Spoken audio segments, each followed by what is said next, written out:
नमस्कार, बहुत स्वागत है आपका हमारे इस खास कार्यक्रम इस वक्त में। मैं हूं आपके साथ रीमा पराशर। क्या है इस वक्त की बड़ी खबरें जिनके बारे में विस्तार से जानने को लेकर आपके मन में जिज्ञासा है, और क्या है इन खबरों के मायने, क्या है इनके पीछे का एजेंडा, देखेंगे पूरी खबर, जुड़ेंगे अपने सहयोगियों के साथ और देखेंगे ग्राउंड सिचुएशन भी। लेकिन सबसे पहले देख लेते हैं कि क्या है इस वक्त की हेडलाइंस। भाजपा का 42वां स्थापना दिवस। प्रधानमंत्री नरेंद्र मोदी ने परिवारवादी दलों को बताया लोकतंत्र का सबसे बड़ा दुश्मन। कहा ऐसे दलों के लिए स्थानीय निकाय से लेकर संसद तक सिर्फ परिवार का हित ही सर्वोपरि। परिवारवाद के खिलाफ भाजपा को दिया सतर्क और सजग करार। प्रधानमंत्री ने दोहराया राजनीति और राष्ट्र नीति साथ लेकर चलती है भाजपा।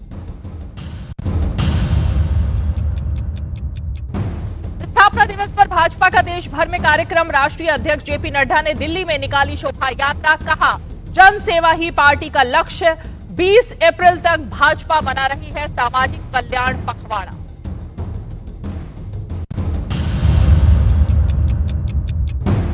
प्रधानमंत्री गरीब कल्याण अन्न योजना की अंतर्राष्ट्रीय मुद्रा कोष IMF ने की सराहना। मुश्किल दौर में भुखमरी और गरीबी के खिलाफ बताया सुरक्षा कवच। गरीबी और असमानता पर मुद्रा कोष की एक रिपोर्ट। बताया महामारी के दौरान अस्थिर के बावजूद भारत में गरीबी का स्तर रहा स्थिर।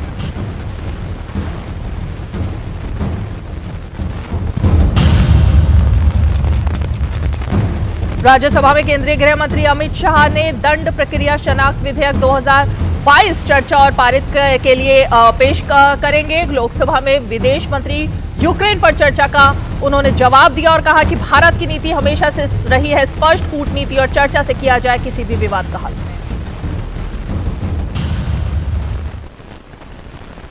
और आइए शुरुआत करते हैं आज की सबसे बड़ी खबर के साथ। बीजेपी का स्थापना दिवस जो कि आज है और उसमें प्रधानमंत्री नरेंद्र मोदी का संबोधन रहा। कार्यकर्ताओं को उन्होंने संबोधित किया तो राष्ट्रवाद बनाम परिवारवाद ये नारा आज दिन भर बीजेपी की जो सुबह बैठक हुई उसमें और उसके बाद जिस तरह से संबोधन हुआ उसमें दिखाई दिया।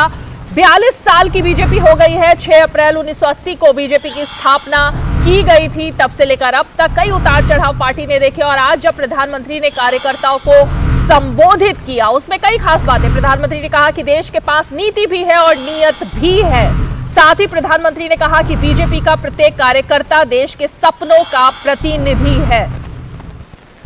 परिवारवादियों ने देश को आगे नहीं बढ़ने दिया, ये बात प्रधानमंत्री ने अपने संबोधन में कही और साथ ही कहा कि परिवारवादी दल लोकतंत्र के सबसे बड़े दुश्मन है।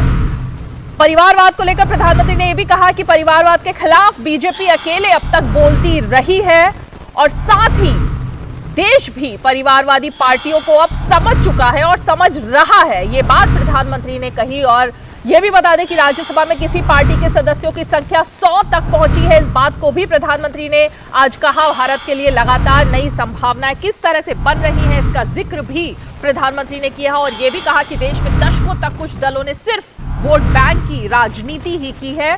भेदभाव, भ्रष्टाचार, ये सब वोट बैंक की राजनीति का ही साइड इफेक्ट था जो अब तक दिखाई दे रहा था। तो प्रधानमंत्री ने ये तमाम बातें आज जब कार्यकर्ताओं को संबोधित किया तब कहा और बहुत सारी बातें गिनाई भी। क्या संदेश आज प्रधानमंत्री का रहा और खासकर परिवारवाद के खिलाफ जो प्रधानमंत्री ने कई बातें कही। हमारे साथ सीधे जुड़ रहे हैं हमारे संवाददाता शैलेंद्र मिश्र, लेकिन उससे पहले हम सुन लेते हैं कि प्रधानमंत्री ने जो जो बातें कही वो क्या थी।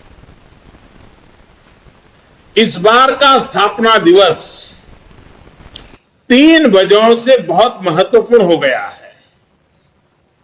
पहला कारण है कि इस समय हम देश की आजादी के 75 वर्ष का पर्व मना रहे हैं, आजादी का अमृत महोत्सव मना रहे हैं। ये प्रेरणा का बहुत बड़ा अवसर है। दूसरा कारण है तेजी से बदलती हुई वैश्विक परिस्थितियां, बदलता हुआ ग्लोबल ऑर्डर, इसमें भारत के लिए लगातार नई संभावनाएं बन रही है। तीसरा कारण भी उतना ही अहम है कुछ सप्ताह पहले 4 राज्यों में भाजपा की डबल इंजन की सरकारें वापस लौटी है। 3 दशकों के बाद राज्यसभा में किसी पार्टी के सदस्यों की संख्या 100 तक पहुंची है। यानी वैश्विक दृष्टिकोण से देखें या राष्ट्रीय दृष्टिकोण से देखें, भाजपा का दायित्व, भाजपा के प्रत्येक कार्यकर्ता का दायित्व लगातार बढ़ रहा है। और परिवारवाद की जो राजनीति अब तक चलती रही है देश में, उसको लेकर भी प्रधानमंत्री ने निशाना साधा। सुनिए क्या सब कहा। अभी भी देश में 2 तरह की राजनीति चल रही है। एक राजनीति है परिवार भक्ति की और दूसरी है राष्ट्र भक्ति की। केंद्रीय स्तर पर अलग अलग राज्यों में हमारे यहां कुछ राजनीतिक दल है जो सिर्फ और सिर्फ अपने अपने परिवार के हितों के लिए काम करते हैं। इन परिवारवादी पार्टियों ने देश के युवाओं को भी कभी आगे नहीं बढ़ने दिया। उनके साथ हमेशा विश्वासघात किया है।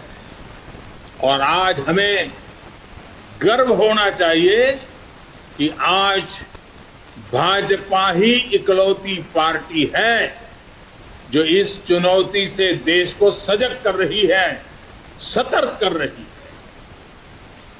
प्रधानमंत्री ने इस बात का भी जिक्र किया कि किस तरह से पिछले कुछ सालों में, जब से केंद्र में एनडीए की सरकार 2014 से लेकर अब तक जो काम कर रही है, उसमें देश के विकास को लेकर जो जो उपलब्धियां रही, उनका जिक्र प्रधानमंत्री ने किया। आज देश का एक एक जन गर्व से यह कह रहा है कि देश बदल रहा है, तेजी से आगे बढ़ रहा है। आज दुनिया के सामने एक ऐसा भारत है जो बिना किसी डर या दबाव के अपने हितों के लिए अड़िग रहता है। जब पूरी दुनिया 2 विरोधी ध्रुवों में बटी हो, तब भारत को एक ऐसे देश के रूप में देखा जा रहा है जो दृढ़ता के साथ मानवता की बात कर सकता है। तो 42 साल की हो गई है बीजेपी, और बीजेपी के स्थापना दिवस को लेकर किस तरह की बातचीत रही, क्या सब संदेश और संकेत निकलकर सामने आए, इस पर हम करेंगे अपनी विशेष चर्चा। और हमारे साथ जुड़ेंगे कुछ खास मेहमान भी।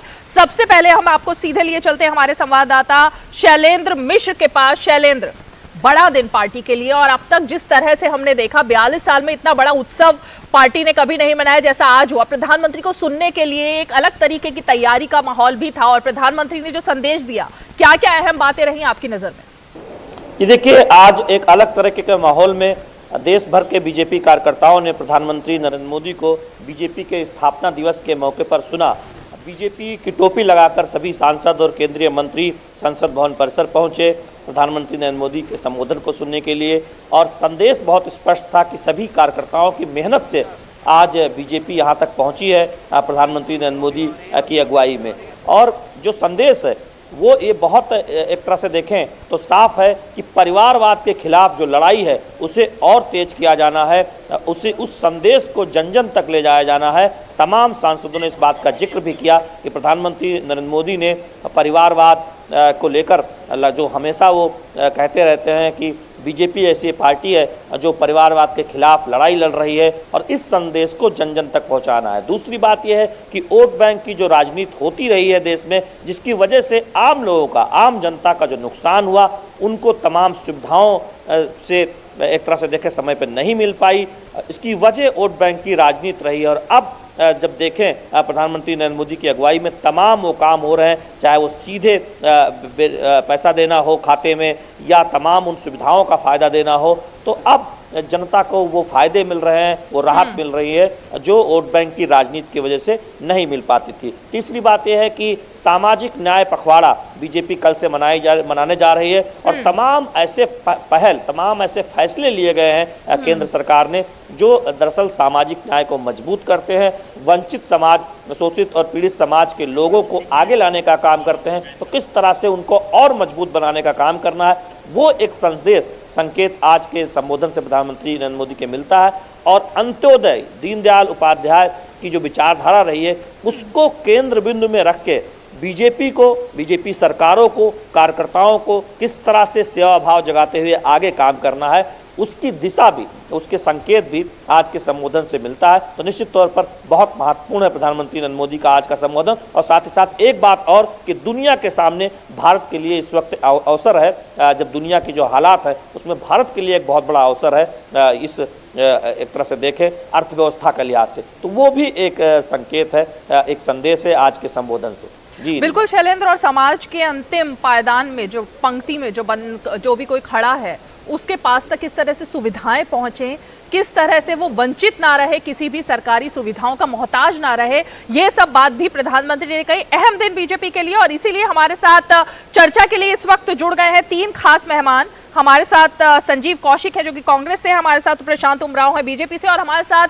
वरिष्ठ पत्रकार शेखर अय्यर सीधे जुड़ गए हैं। और तीनों ही खास मेहमान, आपका स्वागत है हमारे इस खास कार्यक्रम में। प्रशांत जी, मैं आप ही के पास पहले सीधे आना चाहूंगी।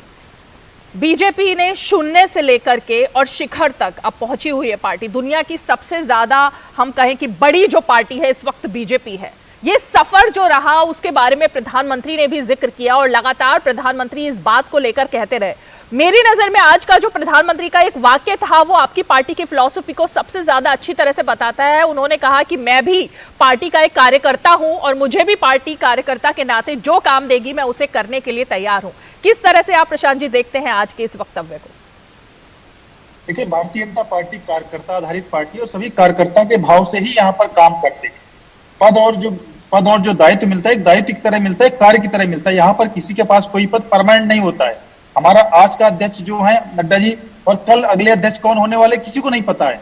तो यहाँ पे जो भी व्यक्ति कार्यकर्ता भाव से काम करता है, कार्यकर्ता का पद जो है यही परमानेंट होता है भारतीय जनता पार्टी के नेताओं के पास और कार्यकर्ताओं के पास। यही प्रधानमंत्री जी का कहना था। यहाँ परिवारवाद का कोई स्थान नहीं शीर्ष पदों पर, चाहे हमारे नड्डा जी हो, उसके पहले राजनाथ जी थे, गडकरी जी थे, सभी लोग सेल्फ मेड लोग हैं, किसी परिवार से नहीं आए हैं। एक कार्यकर्ता ही भारत का प्रधानमंत्री बन सकता है, भारतीय जनता पार्टी में गृह मंत्री बन सकता है, राष्ट्रीय अध्यक्ष बन सकता है, उत्तर प्रदेश का मुख्यमंत्री बन सकता है। इस भाव को ही माननीय प्रधानमंत्री जी ने प्रदर्शित किया है कि सभी लोग कार्यकर्ता भाव से विनम्रता से काम करें, देश के लिए काम करें, समाज के लिए काम करें और अपने अहम को पीछे रखें। इस चीज को ही प्रधानमंत्री जी ने अपने उद्बोधन में आज जो ऐतिहासिक दिन है उसको प्रदर्शित किया है। बहुत अहम बात प्रशांत जी। और मैं कांग्रेस के पास चलूं, पहले मैं सोच रही थी शेखर जी के पास आऊं, लेकिन संजीव जी मुस्कुरा रहे हैं इस बात को सुनकर, तो संजीव जी आप ही के पास आती हूँ। प्रधानमंत्री ने दो अहम बात कही। उन्होंने कहा कि परिवारवाद को जनता ठुकरा रही है और परिवारवाद के खिलाफ में बीजेपी का संघर्ष तब तक चलता रहेगा जब तक कि पूरी तरह से वो उसका चेहरा बेनकाब नहीं करते। और दूसरी बात कि अब तक जो पार्टियां वोट बैंक की राजनीति करती रहती थी उन पर प्रधानमंत्री ने सीधे तौर पर बात की और कहा कि हम जो है वो लाभार्थी के पास पहुंच रहे हैं, लाभार्थी वर्ग को हमने पैदा किया है, लेकिन अभी तक की पार्टियां सिर्फ वोट बैंक की राजनीति करती थी। इशारा तो सीधे सीधे आप समझ ही गए होंगे। देखिए, दो बातें मैं कहना चाहूंगा इस अवसर पर। चूंकि स्थापना दिवस पर देश के प्रधानमंत्री बोल रहे थे तो कम से कम हम उनसे वो ये उम्मीद रखते थे कि वो पाखंड की बातें ना करें। 2014 में राहुल गांधी को शाहजादा और दिल्ली सल्तनत कहने वाले प्रधानमंत्री जी 19 तक आते आते 11% जो पारिवारिक पृष्ठभूमि से आने वाले नेता हैं उनके पास आ गए थे। 2019 के इलेक्शन में तकरीबन 45 से ज्यादा ऐसे नेताओं की भरमार थी जो पारिवारिक पृष्ठभूमि से आते थे और जो ठीक ऐसे ही परिवारवाद की जिसकी वो मुखालफत करते हुए आज दिखाई दे रहे हैं, उनकी बात करूं। संजीव जी, मैं आपको एक सेकंड के लिए यहाँ पे रोकूंगी संजीव जी, क्योंकि जो आपने बात कही मुझे उसमें ऐड करना होगा। ये बात बार बार बीजेपी के लिए कांग्रेस की तरफ से जवाब में कही जाती है और जब भी बीजेपी से हम इस बारे में बात करते हैं उनका जवाब ये होता है, और जिसका जिक्र प्रधानमंत्री ने भी किया, कि शीर्ष नेतृत्व खासकर जहां पर डिसीजन लिए जाते हैं, जहां पर की तैयारियां होती हैं पूरे एक तरीके से पार्टी की स्थापना को लेकर, आगे बढ़ाने को लेकर, उन तमाम विषयों पर पार्टी परिवारवाद नहीं करती है। ये जवाब बीजेपी की तरफ से हमेशा आता है। ये जवाब मैं चाहूंगी, इस पे आप जवाब दें। हाँ, बेहतर होता है कि ये बात बीजेपी की प्रवक्ता कहते हैं, लेकिन सबसे बड़ी बात ये है, 2 कदम इससे भी आगे चल के यदि हम देखने की बात करते हैं, भारतीय जनता पार्टी में जिस कांग्रेस पार्टी से वो बरखा होकर वो बात करने की कोशिश करते हैं, लगातार गांधी फैमिली पर इसलिए वो प्रहार करते हैं क्योंकि उनको पता है कि गांधी फैमिली के सामने वो कहीं उनके बरख टिकते हुए दिखाई नहीं देते हैं। 3 पीढ़ियों का प्रधानमंत्री होना और उसमें 2 पीढ़ियों का शहादत देना इस देश के लिए, भारतीय जनता पार्टी की कहीं कोई लाइनअप में इस तरह की बातें आपको नहीं दिखाई देंगी। उनके जेहन में बार बार ये बात आती है कि आखिर गांधी परिवार भारतीय कांग्रेस के लिए इतना महत्वपूर्ण क्यों है। ये बातें तब उनको समझ में आती जब 2 पीढ़ियों ने शहादत दी होती किसी एक परिवार से, जब 2 पीढ़ियों की बात और 3 पीढ़ियों के लोगों ने देश के लिए जो सेवादान दिया उसके बारे में वो बात करते। जो फहरिस्त की बात मैं कर रहा हूँ, लगातार क्योंकि उनके पास कोई ऐसी परंपरा नहीं रही है, कोई ऐसी लिस्ट नहीं, फहरिस्त नहीं है, तो वो लगातार इस तरह की बातें करके, तो अभी के वक्त में केवल और केवल देश को गुमराह करना है। महत्वपूर्ण मुद्दे क्या है? महंगाई, इसके बारे में भी वो 2014 से लेकर 19 में भी उन्होंने कहा कि महंगाई कम होगी, बेरोजगारी कम होगी, भ्रष्टाचार कम होंगे, ये सारी चीजें, शिक्षा, स्वास्थ्य, शिक्षा की स्थिति क्या हो गई है, कितनी महंगी हो गई है, स्वास्थ्य सेवाएं किस तरह की लचर है हिंदुस्तान में, वो सारी चीजें एक साइड में दरकिनार करने के लिए लगातार वो इस तरह से पारिवारिक पृष्ठभूमि पर वो लगातार वो हमला करने का प्रयास करते हैं। लेकिन देश की जनता ये बात समझ रही है, इस हमाम में सारी पार्टियां, मैं किसी एक पार्टियों की बात नहीं कर रहा हूँ, सारी पार्टियों की बात, जी मेरी बात कंप्लीट ही हो रही है। मैं केवल और केवल कांग्रेस पार्टी की बात मैं नहीं कर रहा। मुझे पता है कि एक राजनेता के बेटे को राजनेता बनने में सहूलियत होती है, डॉक्टर के बेटे को डॉक्टर बनने में सहूलियत होती है, और इंजीनियर के बेटे को माहौल बेहतर मिलता है इंजीनियर बनने।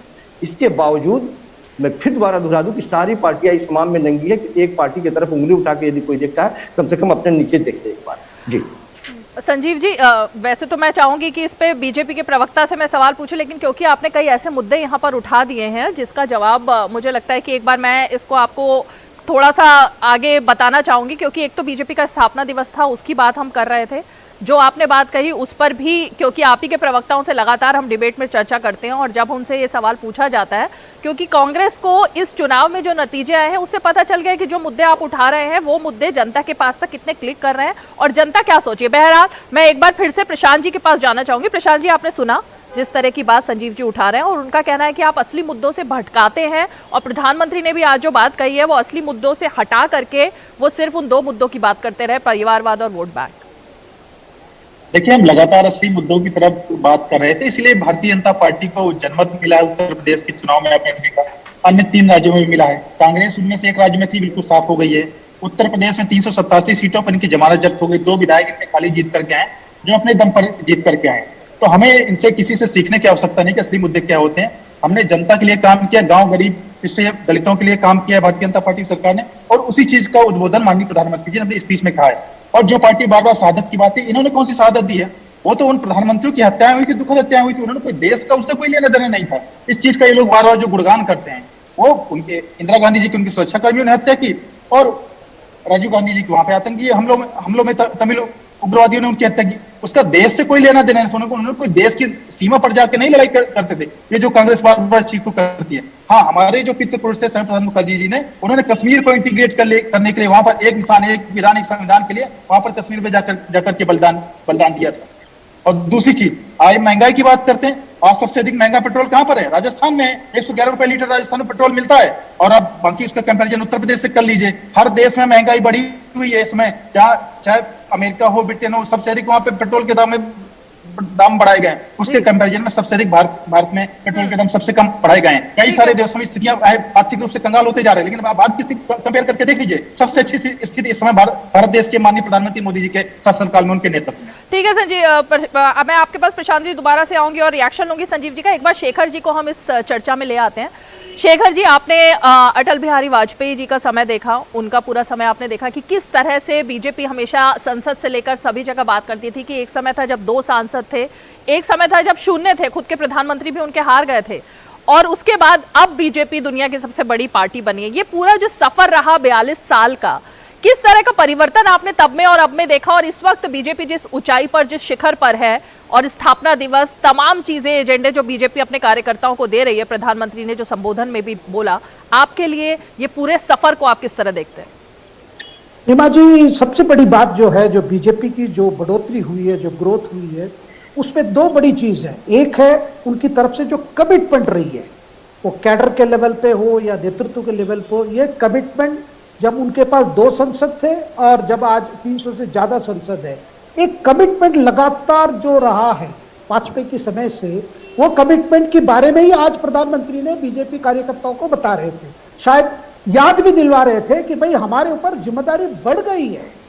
देखिए, प्राइम मिनिस्टर की आज की जो भाषण है, मुझे लगता है कि वो एक प्रकार से अपने कार्यकर्ताओं को बता रहे हैं कि जो हमारे ऊपर तो जिम्मेदारी है इसीलिए बढ़ गई है क्योंकि देश एक मोड़ पे पहुंचा है, ऐसे समय में पहुंचा है जब दुनिया बदल रही है, देश के अंदर चीजें बदल रही है, कई अवसर देश को मिल रहा है, कई चीजें जो कार्यक्रम शुरू हुई है उसकी पूरा कंप्लीशन होनी है।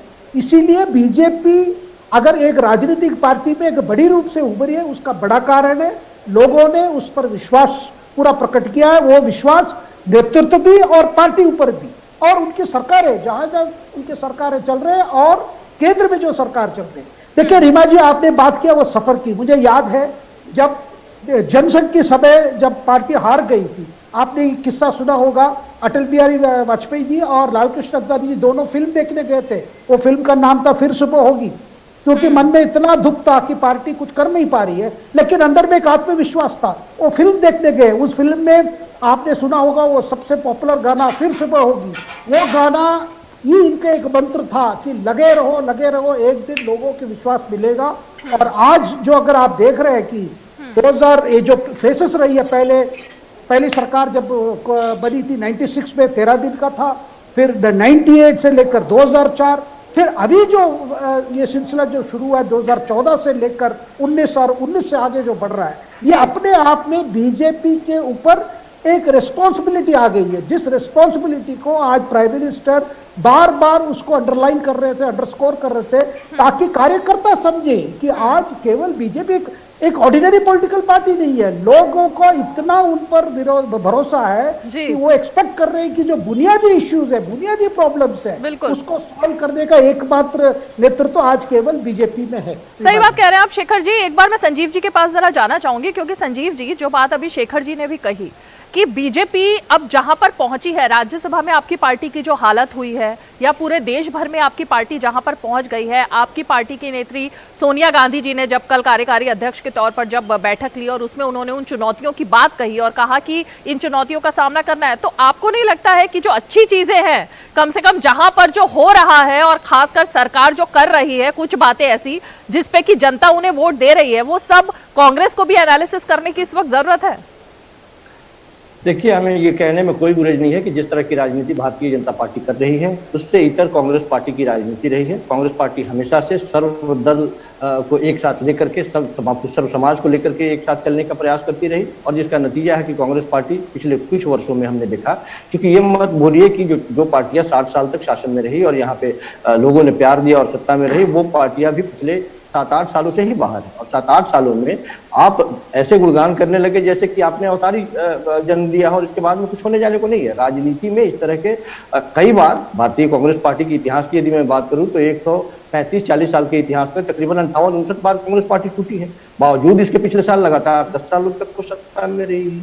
तो ऐसी परिस्थितियां आती जाती रहती हैं, लेकिन जिस तरह के, ये कहने में भी हमें कोई शिकायत नहीं है या मानने में भी कोई शिकायत नहीं है कि भारतीय जनता पार्टी जिस तरह से विकरण की राजनीति करती है, जिस तरह से लोगों के छद्म राष्ट्रवाद के नाम पर जिस तरह से लोगों को एक नशा सर पे चढ़ा दिया है, जिसमें सारी तमाम वो जरूरी चीजें जो सरकारी मुद्दे हैं जिसके लिए लोग सड़कों पर बिलबिलाते हुए दिखाई दे रहे हैं, उन सारे मुद्दों को गौण करते हुए धार्मिक ध्रुवीकरण के आधार पर वो पताका फहराती चली जा रही है। अब इसका कारण संजीव जी, इस पे रिएक्शन बहुत क्विक रिएक्शन, क्योंकि मुझे प्रशांत जी के पास भी चलना होगा, आप जो बात कह रहे हैं उन पे भी एक बार पूछेंगे, लेकिन इस बात का जवाब मैं चाहूंगी कि वोट बैंक की राजनीति जो प्रधानमंत्री ने शब्द का इस्तेमाल किया कि अब तक सिर्फ कुछ लोगों को फायदा पहुंचाने के लिए कुछ दल काम करते रहते थे, सरकारें काम करती थी, लेकिन यहां पर अब सबका साथ सबका विकास की जो बात की जा रही है, चाहे वो महिला हो या हर वर्ग के लिए फ्री राशन या तमाम ऐसी सुविधाएं हो, वो हर घर तक, हर व्यक्ति तक पहुंच रही हैं। इसका क्या जवाब है आपके पास?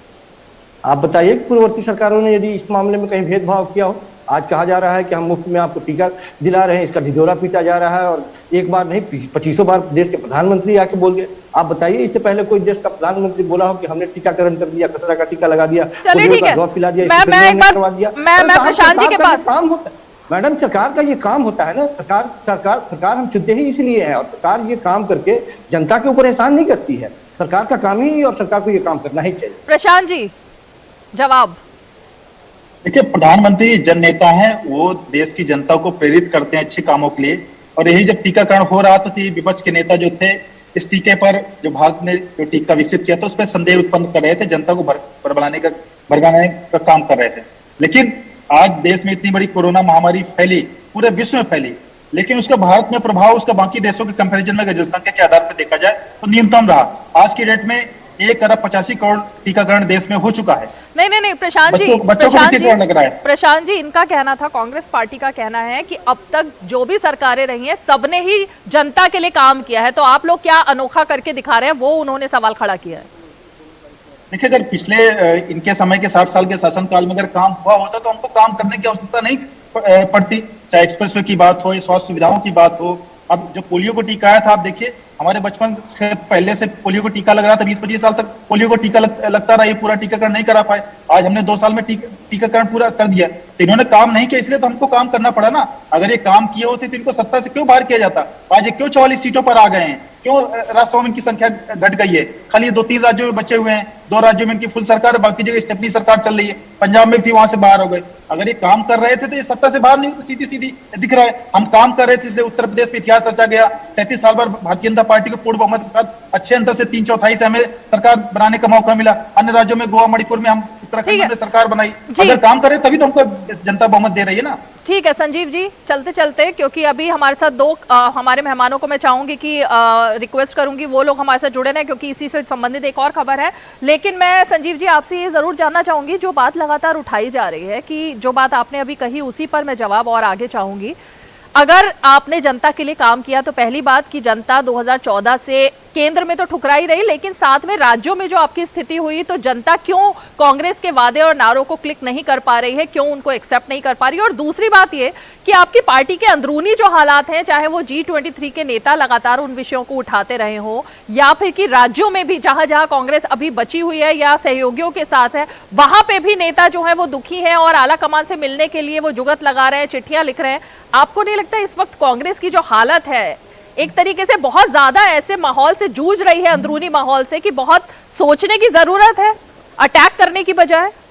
निश्चित तौर पे हम आपकी बातों से सहमत है, और ये बात सोचनी होगी कांग्रेस पार्टी को, और लगातार मंथन भी कर रही है कांग्रेस पार्टी की इस झंझावात से कैसे निकले, अपने आप को मजबूत करे। क्योंकि भारतीय जनता पार्टी में एक सबसे बड़ी खासियत तो है ही कि नई तरह की राजनीति, और जिस तरह की राजनीति वो कर रही है, वो राजनीति भारतीय जनता पार्टी को मजबूत ही नहीं कर रही है, कांग्रेस को लगातार पटखनी देती हुई दिखाई दे रही है।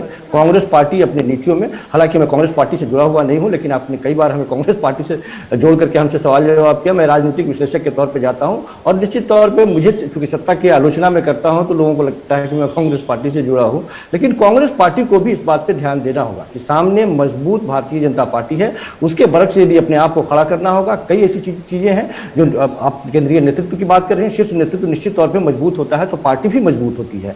कई जगहों पे हमने देखा कि इस ढीला सिली की वजह से कांग्रेस पार्टी को हानि हुई। पंजाब में हमने उदाहरण के तौर पे देखा। तो इन सब चीजों से कांग्रेस पार्टी को निजात पाने की जरूरत है। निश्चित तौर पे कांग्रेस पार्टी सोच रही है और इस दिशा में काम करती हुई दिखाई दे रही है। मुझे लगता है कि कांग्रेस पार्टी अपने आप को संभालेगी, क्योंकि देश का एक बड़ा वर्ग कांग्रेस पार्टी को आज भी चाहता है। संजीव जी, मुझे थोड़ी सी हैरत हुई क्योंकि जिस तरह से आप पक्ष रख रहे हैं ना राजनीतिक विश्लेषक के तौर पर, मुझे बिल्कुल ऐसा लगा कि आप कांग्रेस पार्टी के प्रवक्ता हैं, क्योंकि आप लगातार बात उसी तरह से कर रहे हैं। बहरहाल बहुत बहुत शुक्रिया हमारे साथ इस चर्चा में जुड़ने के लिए। प्रशांत जी और शेखर जी, मैं चाहूंगी कि आप बने रहें, क्योंकि अगली खबर भी, और शैलेंद्र, अगली खबर भी जो हमारी है वो बीजेपी से जुड़ी है। जिस तरह से बीजेपी ने बीजेपी को जानिए ये अभियान अब चलाना शुरू किया है, और इस अभियान के तहत तमाम ऐसी चीजें हैं जो आने वाले दिनों में दिखाई देंगी। और खासकर आज की अगर हम बात करें तो बीजेपी को जानो ये कैंपेन अब शुरू होने जा रहा है, जिसको कि बीजेपी अध्यक्ष जेपी नड्डा शुरू कर रहे हैं। एक नई पहल है बीजेपी की तरफ से ये, और इस नई पहल में कई अहम मुद्दे आएंगे। खास करके आज जो शुभारंभ हो रहा है बीजेपी अध्यक्ष जेपी नड्डा की तरफ से, उसमें उद्देश्य यही है कि पार्टी को विदेशों में जो लोग हैं उनके पास जाकर के भी पार्टी के बारे में जानकारी देना।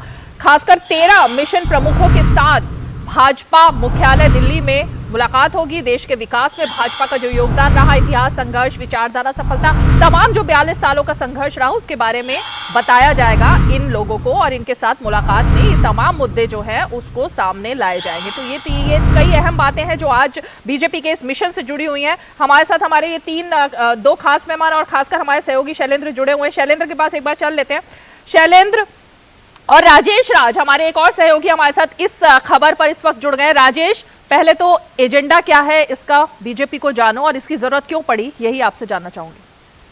देखिए भारतीय जनता पार्टी चूंकि दुनिया भर के मुल्कों की सबसे बड़ी पार्टी है, और आज भी भारतीय जनता पार्टी के राष्ट्रीय अध्यक्ष जेपी नड्डा ने बताया कि लगभग 17 करोड़ जो हैं वो सदस्य भारतीय जनता पार्टी के आज के तिथि में जो है वो हो चुके हैं। तो आप समझ सकती हैं कि 17 करोड़ वाली यह पार्टी दुनिया भर के मुल्कों के लिए कहीं ना कहीं एक रिसर्च का विषय भी बनती जा रही है। शायद ये वजह है कि 13 देशों के जो राजनयिक जो हैं वो पहुंच रहे हैं, राजदूत, जिनके साथ जेपी नड्डा की मुलाकात आज शाम होनी है, और उसमें कहीं ना कहीं जो संस्कृति, विचारधारा या जो अन्य चीज़ें हैं जिसकी वजह से दुनिया भर के लोग भारतीय जनता पार्टी की तरफ आगे बढ़ रहे हैं, मुखातिब हो रहे हैं, और खास करके प्रधानमंत्री नरेंद्र मोदी का जो एक व्यक्तित्व रहा है, जो एक लीडरशिप, जो उनकी क्वालिटी है पूरे दुनिया भर के मुल्कों में, वो एक आकर्षण का केंद्र है।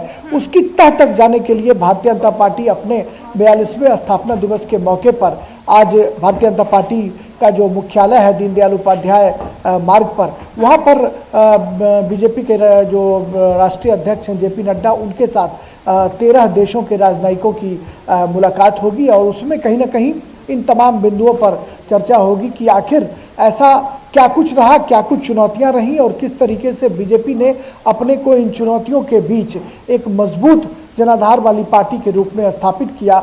इसको जानने समझने की कोशिश जो है वो भारतीय जनता पार्टी के राष्ट्रीय अध्यक्ष जेपी नड्डा जो है वो करेंगे। ठीक है राजेश, एक बार मैं प्रशांत जी के पास चलती हूँ। प्रशांत जी, अभी तक अगर हम देश की बात करें तो भारत में एक पार्टी के बारे में ही विदेश में सबसे ज्यादा बात होती थी, वो थी कांग्रेस पार्टी। लेकिन आज इतना अचीवमेंट भारतीय जनता पार्टी का रहा कि पूरी दुनिया में अगर सबसे बड़ी पार्टी कोई है तो वो बीजेपी है। और प्रधानमंत्री भी जब विदेश दौरों पर जाते हैं तो प्रधानमंत्री को सुनने के लिए, देखने के लिए, जिस तरह से चाहे वो इंडियन डायस्पोरा के लोग हों या फिर कि तमाम जो विदेशी हैं, उनमें भी होड़ लगी रहती है।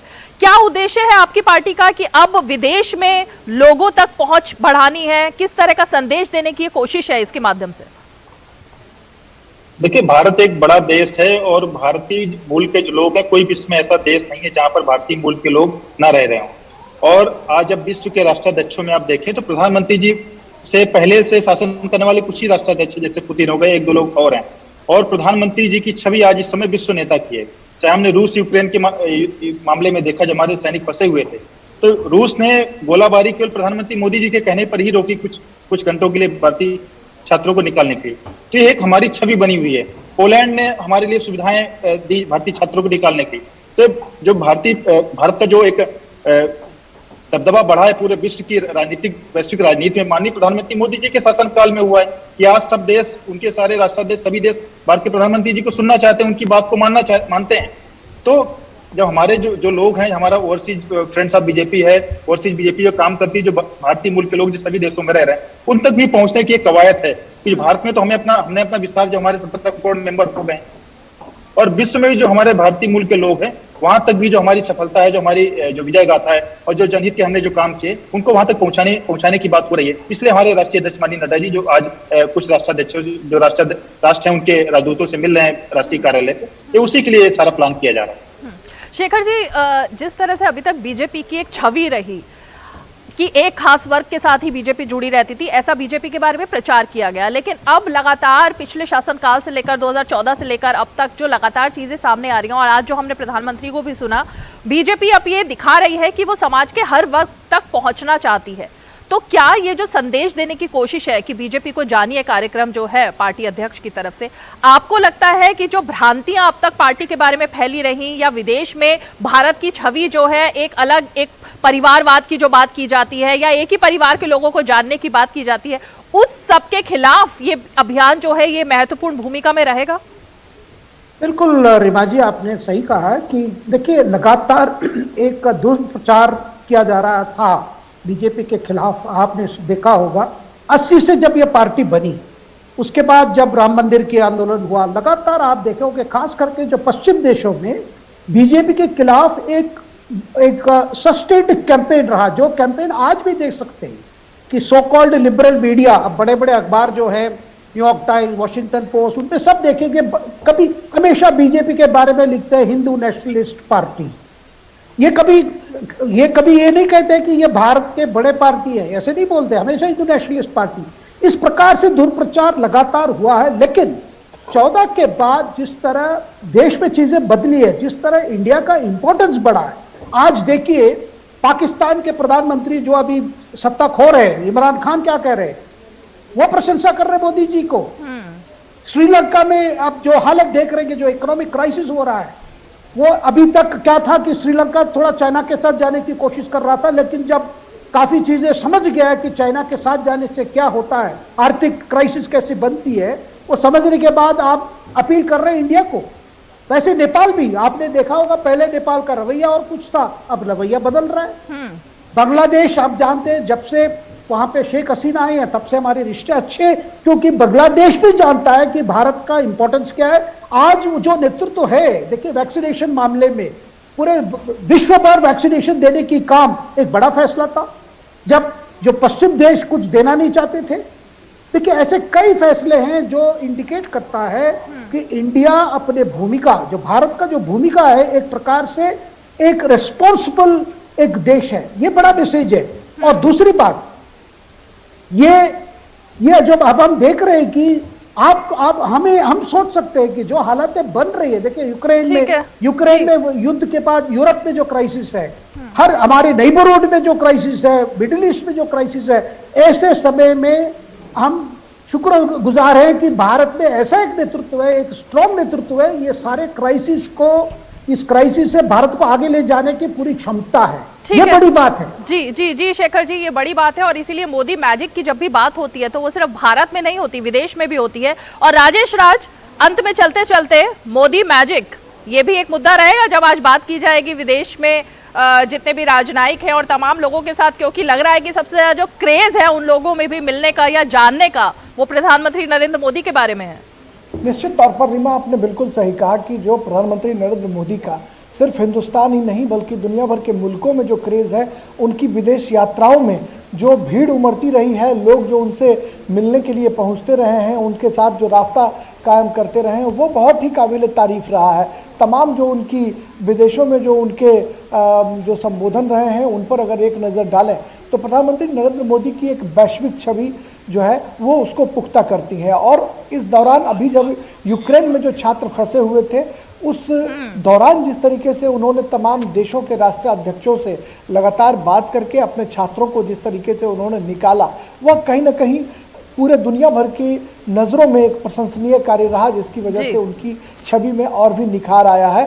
और ये माना जा रहा है कि एशियाई और यूरोपीय देशों के राजनयिकों से जब जेपी नड्डा आज मुलाकात करेंगे तो निश्चित तौर पर प्रधानमंत्री नरेंद्र मोदी की उस वैश्विक छवि की चर्चा होगी। एक 20 मिनट की फिल्म दिखलाने की भी तैयारी की गई है, जो सूत्रों के हवाले से जानकारी मिल पा रही है, और एक कॉफ़ी टेबल बुक देने की भी तैयारी की जा रही है भारतीय जनता पार्टी की तरफ से, जिसमें तमाम जो सरकार की उपलब्धियां हैं या फिर तमाम जो खाका है, वैश्विक जो छवि है प्रधानमंत्री नरेंद्र मोदी की, उसको लेकर उस बैठक में चर्चा होने के आसार जो है वो दिखाई पड़ रहा है।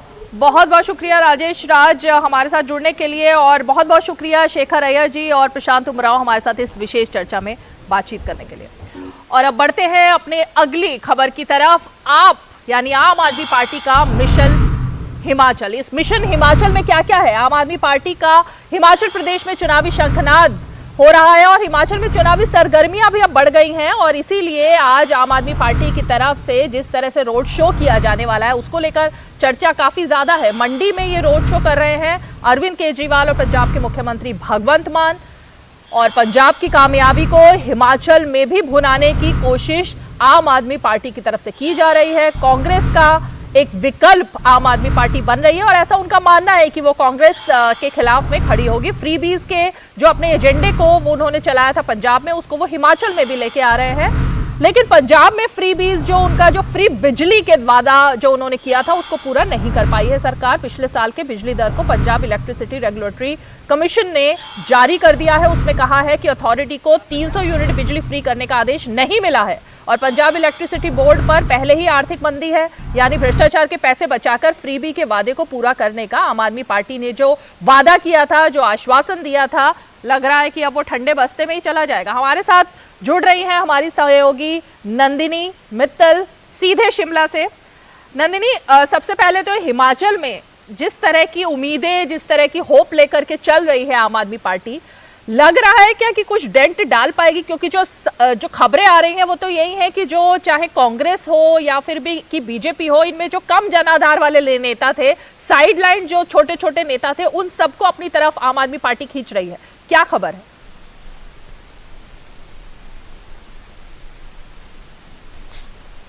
रीमा, अगर बात की जाए आम आदमी पार्टी की तो सच है, जब से पंजाब में उसने जीत हासिल की है अब उसका पूरा फोकस जो है वो हिमाचल पर आ गया है, और उन्हें ये लगता है कि हिमाचल भी उसी तरह आसान है जीतना, जो कि सत्य नहीं है। क्योंकि अगर हिमाचल की बात की जाए तो यहाँ पर लोग जो हैं वो बहुत ज़्यादा पढ़े लिखे हैं। वे दोनों पार्टियों का आकलन करेंगे और फिर जो है ये डिसाइड करेंगे कि किस पार्टी को वोट देना है। जहाँ तक पंजाब की 300 जो यूनिट फ्री करने की बात जो आप अभी तक पूरा नहीं कर पाई है, यकीनन उसका असर भी हिमाचल प्रदेश में जरूर पड़ेगा। लेकिन ये भी बात बिल्कुल सत्य है कि हिमाचल प्रदेश में बिजली पूरे देश में काफी ज्यादा सस्ती है। हिमाचल एक ऊर्जा राज्य है और यहाँ पर पहले ही जो गरीब आदमी है उसको सस्ती दरों पर बिजली उपलब्ध करवाई जाती है। तो इस तरह के जो कहा जाए कि आपके जो लुभावने वादे हैं वो हिमाचल की जनता को इतने ज्यादा प्रभावित नहीं करेंगे, मुझे ऐसा लगता है। अच्छा, और नंदिनी साथ में अगर मैं ये जानना चाहूँ, वैसे तो हमारे साथ देखिए हमारी एक और सहयोगी उषा पवार भी, जो पंजाब की जो हम बिजली वाली खबर दे रहे हैं उसको लेकर के जुड़ गई हैं, उनके पास पहले चलते हैं और फिर मैं आपके पास एक और सवाल के लिए आऊंगी।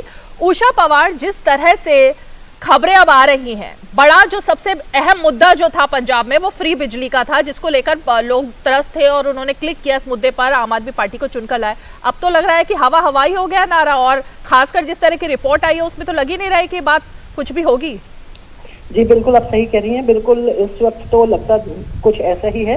अगर आपको याद हो, जब चुनाव प्रचार के समय पर जब अरविंद केजरीवाल ने कहा था कि जो सबसे पहला काम आम आदमी पार्टी करेगी वो पहली कलम से वो पंजाब में 300 यूनिट फ्री बिजली देने का ही करेगी। लेकिन अब तो सरकार को आए हुए भी समय हो गया है, लेकिन अभी तक लग रहा है कि ऐसा कोई संभावना लग नहीं रही है।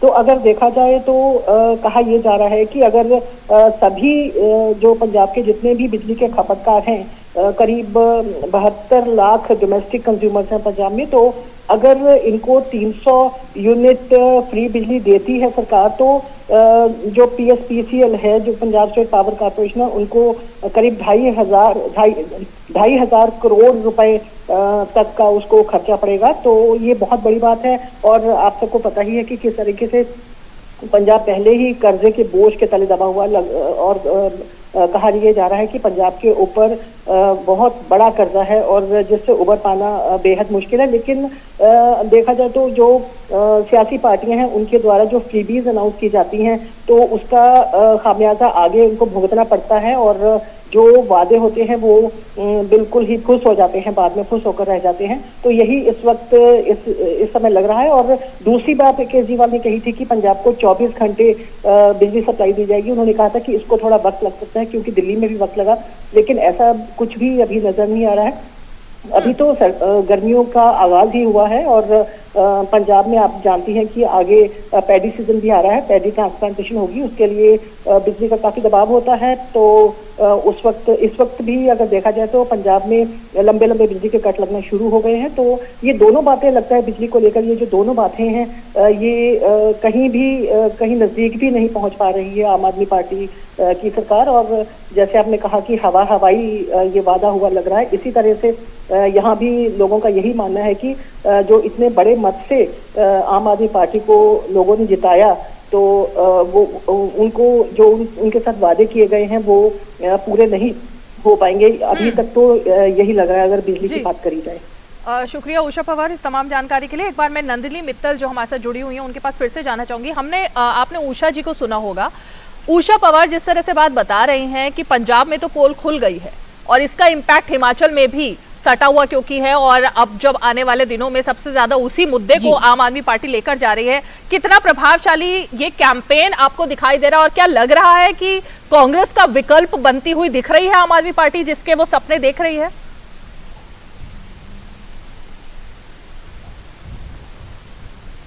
रीमा, जैसे पहले आपने बताया कि आज अरविंद केजरीवाल मंडी में रोड शो कर रहे हैं और ये जो है हिमाचल के मुख्यमंत्री का गृह जिला भी है। लेकिन सबसे बड़ी बात जिसका प्रभाव हिमाचल प्रदेश के वोटर्स पे पड़ेगा वो होगा आपका पंजाब में क्या परफॉर्म वो करता है। कांग्रेस बिखरी बिखरी हिमाचल प्रदेश में नजर आ रही है। अगर आज की बात की जाए तो कई बड़े नेता आज भी दिल्ली बैठे हुए हैं यहाँ पर नेतृत्व परिवर्तन के लिए, यहाँ पर अध्यक्ष को हटाने के लिए। तो कहीं ना कहीं ये सारी बातें क्योंकि केवल 68 सीटें हैं, अभी तक हमने देखा नहीं कि कोई बहुत बड़ा चेहरा आप में गया है। हालांकि आप लगातार प्रयास कर रही है कि बड़े चेहरे उनके साथ जाए और खास करके राजन सुशांत, विजय सिंह मनकोटिया, जो लोग आमतौर पर अपनी पार्टी बदलते रहे हैं, ऐसे जो नेता हैं उन पर आम आदमी पार्टी की नजर है। लेकिन मुझे नहीं लगता कि अगर ऐसे बड़े नेता जो बार बार अपनी पार्टी बदलते हैं वो अगर आप में चले भी जाते हैं तो कोई बहुत बड़ा असर यहाँ पर पड़ सकता है। दूसरी बड़ी बात जो ये है कि अगर हम हिमाचल प्रदेश की सरकार की परफॉर्मेंस की बात करें तो अभी तक केंद्र सरकार के सहयोग से डबल इंजन की सरकार चल रही है और बहुत बड़ी विकास को जो हिमाचल प्रदेश में गति मिली है। हम चाहे प्रधानमंत्री अन्न योजना की बात करें, कोविड के दौरान फ्री राशन देने की बात करें, कोरोना के दौरान जिस तरह से हिमाचल प्रदेश में कभी भी ऑक्सीजन की कमी नहीं देखी गई, जो हॉस्पिटल थे उनको लगातार अपग्रेड किया गया। हिमाचल प्रदेश में भी जो है लगातार विकास हो रहा है, सड़कें बन रही है, चाहे हम अटल टनल की बात करें, चाहे हम जो अपने नेशनल हाईवे जिसमें लगातार सुधार हो रहा है उसकी बात करें, पर्यटन के दृष्टि से बात करें तो हिमाचल आगे बढ़ रहा है। ऐसे में आम आदमी पार्टी क्या इन सारी बातों को दरकिनार कर पाएगी, ये बहुत बड़ा सवाल उठता है। दूसरी बात कि आम आदमी पार्टी के पास इस समय हिमाचल प्रदेश में कोई भी चेहरा नहीं है। वहां उसका वोट प्रतिशत पिछले बार भी अगर हम बात करें तो हमारा तीसरा विकल्प का वोट प्रतिशत 1 या 2% के आसपास रहता है। ऐसे में कांग्रेस का वो विकल्प बनेगी, ये कांग्रेस में जो टूट होगी वो बताएगी। और यकीनन जो 68 सीटों पे जिनको जो है वो टिकट नहीं मिलेगा, ऐसे लोग आम आदमी पार्टी को ज्वाइन करेंगे। लेकिन हिमाचल प्रदेश के लोग, जो लोग अपनी पार्टी को छोड़कर इधर उधर भागते हैं, उन पर आमतौर पर विश्वास नहीं करती है। बहुत अहम बात है आप यहाँ नंदिनी बता रही हैं कि अभी तक जो इतिहास रहा है हिमाचल प्रदेश का, ऐसे लोगों की तरफ वहां पर जाते नहीं हैं लोग जिनके बारे में कहा जाता है कि वो सिर्फ दल बदल करते रहे हैं और इसी तरह की राजनीति में विश्वास करते हैं। बहुत बहुत शुक्रिया इस तमाम जानकारी के लिए। और बढ़ते हैं अगली खबर की तरफ। शरद पवार की डिनर डिप्लोमेसी। शरद पवार ने अपने घर पर, जो उनका नई दिल्ली में घर है, वहां पर उन्होंने डिनर पर महाराष्ट्र के जो एमएलएज हैं, एमपीज हैं, उन सबको बुलाया था और उसी डिनर में अलग अलग तरह से हम कहेंगे कि पक्ष और विपक्ष दोनों ही तरफ के नेता जो हैं वो जुटे थे। महाराष्ट्र के सियासी संकट के बीच शरद पवार का ये फ्लोर मैनेजमेंट इसको कहा जा रहा है, जो उन्होंने डिनर पर लोगों को बुलाया। महाराष्ट्र के कांग्रेस और एनसीपी के विधायक उस डिनर में शामिल हुए थे और उस डिनर में महाराष्ट्र विकास अघाड़ी में जिस तरह से भ्रष्टाचार को लेकर कांग्रेस विधायकों ने आला कमान को चिट्ठी लिखी है, तमाम चीजें जो वहां चल रही हैं वो बात तो रही होगी साथ में, लेकिन अहम बात यह थी कि शरद पवार के इस रात्रि भोज में नितिन गडकरी भी पहुंचे हुए थे और एक तरीके से माना जा रहा है कि शरद पवार ने उनका जो एक्सेप्टेंस है वो मीडिया को दिखाने के लिए वो तमाम जो लोग हैं उन सबको जो बुलाया था, जो वहां एकत्रित हुए हैं, उसमें कहीं ना कहीं ये भी संकेत देने की कोशिश की गई थी। तो ये अहम बात यही है कि रात्रि भोज में कौन कौन शामिल हुआ और खासकर उसके पीछे का मकसद क्या था। हमारे साथ मुंबई से हमारे संवाददाता सीधे जुड़ रहे हैं शिशिर, आखिर क्या चल रहा है, क्या पक रहा है? क्योंकि पहले जब हमने देखा तो शरद पवार ने ये बात तो साफ कर दी थी कि बीजेपी के खिलाफ अगर कोई चेहरा बनने की कोशिश, अगर ये सोच रहे हैं लोग कि शरद पवार बने, उससे उन्होंने साफ इनकार कर दिया था। लेकिन किस तरह की ये डिनर डिप्लोमेसी है, इसको कैसे देखते हैं आप? देखिए, महाराष्ट्र की राजनीति में एक कहावत है कि अगर शरद पवार जिस दिशा में जा रहे हैं तो ये कहीं ना कहीं ये बात नहीं कह सकती उसी दिशा में पहुंचेंगे, शायद किसी और दिशा में निकल सकते हैं। तो ये एक प्रचलित कहावत महाराष्ट्र में है। जिस प्रकार से शरद पवार जी का एक राजनीतिक करियर रहा है, महाराष्ट्र की बात करें फिर देश की राजनीति में। हालांकि मौजूदा स्थिति में अगर शरद पवार को देखा जाए तो कहीं ना कहीं समन्वय की भूमिका में महाराष्ट्र में है, जहाँ पे एक और उनकी तरफ कांग्रेस भी और दूसरी तरफ शिवसेना का साथ भी उनको मिला है। राष्ट्रवादी कांग्रेस तीनों पक्ष मिलकर है और उनके समन्वयक के रूप में, उनके गार्डियन के रूप में शरद पवार को देखा जा रहा है। तो ऐसे में जैसे आपने एक वर्ड इस्तेमाल किया फ्लोर मैनेजमेंट, हालांकि शरद पवार के द्वारा किया जा रहा है, तो ये काफ़ी महत्वपूर्ण है। लेकिन इसके पीछे कई सारे संदर्भ है और संदर्भ इसलिए मैं कह रहा हूँ क्योंकि हालांकि डिनर डिप्लोमेसी ज़रूर हुई थी, लेकिन जब ये डिनर डिप्लोमेसी दिल्ली में हो रही थी तो कई सारी चीज़ें महाराष्ट्र में हो रही थी। अगर मसलन के तौर पर देखा जाए तो जिस प्रकार से संजय राउत की हम बात करें, जो कि वो भी उस डिनर में मौजूद थे, उनके जो है कई ठिकानों पर जो है ईडी ने छापेमारी की थी और उसके बाद जो है संजय राउत ने मीडिया में बयान जारी किया था कि ईडी के छापेमारी से हम डरेंगे नहीं। जिस प्रकार से केंद्र सरकार जो है कार्य इस वक्त कर रही है वो कहीं ना कहीं ठीक नहीं है, सत्ता का दुरुपयोग केंद्र सरकार कर रही है, इस तरफ से बयानबाजी जो है संजय राउत की द्वारा की गई। हालांकि उनको जवाब भी बीजेपी की तरफ से मिला, उन्होंने कहा कि अगर आपने कुछ किया नहीं है तो डरने की कोई ज़रूरत नहीं है। लेकिन इसके बावजूद बीजेपी ये भी कह रही है कि जो भी सच उन्होंने ईडी के सामने या फिर जो एजेंसीज के सामने रखा है वो कुछ तथ्यों पे आधारित है, उसके ऊपर कुछ एविडेंस है और इसीलिए जो है इस पर कार्य चल रहा है। तो हालांकि एक प्रमुख मुद्दा ये भी है कि जिस प्रकार से ईडी की कार्यवाही इस वक्त चल रही है, वही दूसरी बात अगर हम देखें तो कुछ ही दिनों पहले एनसीपी के एक मीटिंग हुई थी, युवा जो एनसीपी का एक ये है, उनके द्वारा जो है एक प्रस्ताव पारित किया गया था कि शरद पवार जो है उनको यूपीए की अध्यक्षता करनी चाहिए। तो ये भी कहीं ना कहीं सवाल उठे थे। तो ये एक दूसरा परिप्रेक्ष्य है कि जिस प्रकार से शरद पवार जो कि अब कहीं ना कहीं यूपीए में आगे बढ़ रहे हैं। तो ऐसे में ये डिनर डिप्लोमेसी, जैसे मैंने कहा कि एक समन्वय की भूमिका में इस वक्त शरद पवार दिख रहे हैं, तो ये सभी मुद्दे कहीं ना कहीं इस मुद्दे से जुड़े हुए हैं। जी बिल्कुल शिशिर, लेकिन जो आपने बात कही उसी का मैंने जिक्र किया था कि इस बात से तो शरद पवार ने इनकार कर दिया था, लेकिन जो आपने ऑब्जर्वेशन दिया वो वही दे सकता है जो इतने समय से बारीकी से एनसीपी को और खासकर शरद पवार को जानता हो, उनकी लगातार राजनीति को समझ रहा हो। जो आपने बात कही कि अगर वो सीधे जा रहे हैं तो माना जाएगा कि वो किस दिशा में जा रहे हैं। बहरहाल एक और बात यहाँ पे मैं संक्षिप्त में जानना चाहूंगी क्योंकि एक और एजेंडे पर मुझे आगे बढ़ना है।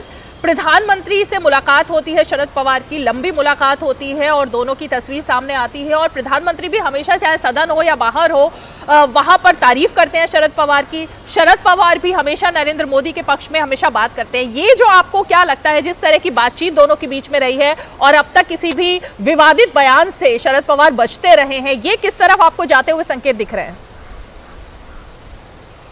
देखिए, ये सरकार स्थापित होने से पहले भी अगर बात करें तो शरद पवार और बीजेपी या फिर हम कहें प्रधानमंत्री नरेंद्र मोदी के साथ उनके काफ़ी अच्छे संबंध थे। फिर चाहे जब नरेंद्र मोदी बारामती आए थे, जो उनका गढ़ है, वहाँ पर भी जो है उनसे आकर मिले थे। तो ऐसे में जहाँ तक बात है प्लेजेंटरी एक्सचेंज करने की, दोनों नेताओं में जो है कहीं ना कहीं समन्वय जरूर है, बातचीत जरूर होती है। और कई सारे मंचों पे हमने देखा है कि दोनों नेताओं द्वारा ये कहा गया है किस प्रकार से दोनों नेताओं की राजनीति चलती है और किस प्रकार से दोनों ने एक दूसरे को राजनीतिक करियर में जो है मदद भी की है। तो ये कहीं ना कहीं एक एक्सेप्टेंस हम कहेंगे कि शरद पवार की भी है। जिस प्रकार से महाराष्ट्र में अगर देखा जाए एमवीए के साथ जरूर है, लेकिन जब केंद्र में बात होती है तो कहीं ना कहीं केंद्र सरकार के जो मुद्दे होते हैं उसके साथ भी खड़े होते हैं। तो ऐसे में जैसे मैंने एक वर्ड कहा था समन्वय की भूमिका, शायद इसी भूमिका में इस वक्त शरद पवार हमें राज्य में और साथ ही साथ केंद्र में दिख रहे हैं। जी बिल्कुल बिल्कुल शिशिर, और देखने वाली बात होगी कि ये अब कहां तक बातचीत जाती है और जिस तरह से नितिन गडकरी वहां पहुंचे हैं, ये तमाम चीजें जो निकलकर बाहर आ रही हैं उस सबके क्या मायने निकाले जाए। बहुत बहुत शुक्रिया इस तमाम जानकारी के लिए। और बढ़ते हैं अब पाकिस्तान की खबर की तरफ। जिस तरह से पाकिस्तान में लगातार स्थितियां बदल रही हैं और सियासी और संवैधानिक संकट जो है वो पैदा हो गया है, उसको लेकर अब सबकी निगाहें इस बात पर लगी हैं कि सुप्रीम कोर्ट से आज क्या फैसला आ सकता है। और सुप्रीम कोर्ट की तरफ से जो भी फैसला आएगा उसको लेकर अविश्वास प्रस्ताव पर भी स्पीकर की रूलिंग पर पहले जो सुप्रीम कोर्ट है वो सुनवाई कर रही है। और इस बीच पाकिस्तान की आर्मी ने विदेशी साजिश की जो बात थी उसको खारिज कर दिया है। जो बात इमरान खान की तरफ से उठाई गई थी, विपक्षी पार्टियों ने आर्मी और आईएसआई से विदेशी साजिश को खुलासा करने का आग्रह किया था। पाकिस्तान के सदर आरिफ अलवी ने केयरटेकर प्रधानमंत्री बनाने की कवायद शुरू कर दी है और साथ ही अलवी ने विपक्ष से 2 नाम सुझाने का भी आग्रह किया है। तो ये तमाम हलचल है और इस बीच इमरान खान ने लोगों को विदेशी साजिश के खिलाफ सड़क पर उतरने का आग्रह किया है और मध्यावधि चुनाव की तैयारी भी अब उन्होंने शुरू कर दी है। तो ये भी एक बात है जो पाकिस्तान से सीधे तौर पर आ रही है। लेकिन हम अपने सहयोगी विनोद मिश्रा के पास चलें। पहले हम देखते हैं कि इमरान खान ने अब से कुछ ही देर पहले ट्वीट करके एक बात कही है, बड़ी बात है। उन्होंने कहा है कि लोग हमेशा देश की संप्रभुता और लोकतंत्र के सबसे मजबूत रक्षक होते हैं। और फिर आगे वो लिखते हैं, स्थानीय सहयोगियों के माध्यम से एक विदेशी शक्ति द्वारा पाकिस्तान की संप्रभुता और लोकतंत्र पर इस नवीनतम और सबसे बड़े हमले के खिलाफ लोगों को सामने आना चाहिए और बचाव करना चाहिए। हमारे मीर जाफर और मीर सादिक, ये बात ट्वीट करके उन्होंने कही। विनोद मिश्रा हमारे सलाहकार संपादक हमारे साथ और ज्यादा जानकारी के लिए जुड़ रहे हैं। विनोद, जिस तरह से एक तरीके से अपने आप को बचाव करने के लिए बार बार ये विदेशी ताकतों की जो बात कर रहे हैं इमरान खान, ट्वीट में भी बोल रहे हैं, लगातार लोगों को एकजुट कर रहे हैं, लेकिन आर्मी ने तो साफ कह दिया है कि कोई विदेशी ताकत थी ही नहीं इसके पीछे, जो हो रहा है वो उन्हीं का किया धरा है। देखिए रीमा, आप जो अपने रिपोर्ट में दिखाई है और आपने कहा है पहले, ये जो संवैधानिक संकट है उसको आप इस रूप में देखें कि 8 मार्च को इमरान खान सरकार के खिलाफ में अविश्वास प्रस्ताव आया था अपोजिशन का, और जबकि कायदे से पाकिस्तान के कॉन्स्टिट्यूशन के हिसाब से उसको 14 दिन के अंदर में उस पर बहस होनी चाहिए थी। लेकिन आप देखिए कि 1 महीना बीत जाने के बाद भी स्पीकर ने उसके लिए कोई डेट नहीं दिया, और जिस दिन डेट आया उसका महीनों के बाद में, जबकि 172 ऐसे एमपीज़ का वो लिस्ट लेके अपोजिशन ने दिया था कि इमरान खान सरकार के खिलाफ में इतने सांसदों का अविश्वास प्रस्ताव है। कायदे से असेंबली स्पीकर की ये ड्यूटी, नेशनल असेंबली स्पीकर की ये ड्यूटी बनती थी कि वो तुरंत उसके उस दावे के साथ में वहाँ पे नो कॉन्फिडेंस मोशन की चर्चा शुरू करें, लेकिन उन्होंने नहीं किया। जो आप अपनी रिपोर्ट में दिखा रहे थे कि उन्होंने आर्टिकल 5 का, जो पाकिस्तान के अनुच्छेद 5 में ये कहा गया है कि विदेशी साजिश के बात जब होगी तो ऐसी स्थिति में असेंबली में इस तरह की बातों को नकार दिया जाएगा, ये प्रस्ताव को ठुकरा दिया जाएगा। इसी को हवाला देके डिप्टी स्पीकर ने रूलिंग दिया और उसने एक तरह से अविश्वास प्रस्ताव को खारिज कर दिया, और अब ये मौका मिला इमरान खान को, और उसने तुरंत के तुरंत जो प्रेसिडेंट के समय में नेशनल असेंबली को भंग करने की सिफारिश कर दी। ये सारे घटनाक्रम तो पुराने हो गए। आज जो स्थिति बनी है, अब आप देखिए कि सुप्रीम कोर्ट ने साफ तौर से कह दिया है कि हमें नेशनल असेंबली के मेरिट डिमेरिट पे बात नहीं करनी है, क्योंकि वो एक अलग इंस्टीट्यूशंस है। हमें उस मेरिट पे जाना है जो डिप्टी स्पीकर की जो रूलिंग है, जो अविश्वास प्रस्ताव को खारिज किया है, वो उस रूलिंग में कितना मेरिट है। अब आप ये सीधे सीधे जो बहस है वो बहस सीधे विदेशी ताकतों, विदेशी साजिश की बात हो रही है। तो इसी बात को लेके वहाँ अपोजिशन के लोगों ने जनरल परवेज वाजवा को और आईएसआई को लिखा था कल, और उनसे रिक्वेस्ट किया था कि इमरान खान जो बार बार विदेशी साजिश की बात कर रहे हैं उसको आप खुलासा कीजिए। आपके पास सबसे बड़ी जांच एजेंसी आईएसआई है, तो उसको इस बात का खुलासा होनी चाहिए। और भाजपा की तरफ से और मिलिट्री की तरफ से ये बात का कल खुलासा आया कि भाई इसमें कोई विदेशी ताकत नहीं है। भाजपा ने तो यहाँ तक कहा कि अमेरिका के साथ उनका बेहतर संबंध है और पाकिस्तान इस बेहतर संबंध पे भरोसा करता है। तो ये बात साफ हो गई है कि इमरान खान जो ये बहाना बना रहे हैं वो सिर्फ इस बात के लिए राजनीतिक संकट में डालने वाले वो देश के पहले प्रधानमंत्री हैं जो एक तरह से आप कह सकते हैं कि सिविल मार्शल लॉ लागू कर दिया है पाकिस्तान में। और इसीलिए विनोद वहां पर अब जो चर्चा चलने लगी है, चाहे वो विपक्ष हो या लोगों में, उनको लग रहा है कि जो रशिया का दौरा था इमरान खान का वो उनको रास नहीं आया और शायद आर्मी को सबसे ज्यादा जो चुभी है बात वो यही चुभी है। लेकिन किस प्राइम मिनिस्टर का ये अपना और जो विदेश मंत्रालय का है ये अपना उसका प्रेरोगेटिव है कि वो किस देश से किस तरह के संबंध बनाते हैं, उसकी बात इस चर्चा में अभी नहीं है। रशिया को ये मौका इसलिए लगा है कि जब वो पाकिस्तान ने या पाकिस्तान के प्रधानमंत्री ने अमेरिकन साजिश की बात कही है तो ऑब्वियसली उसको उसने एक मुद्दा बनाया है।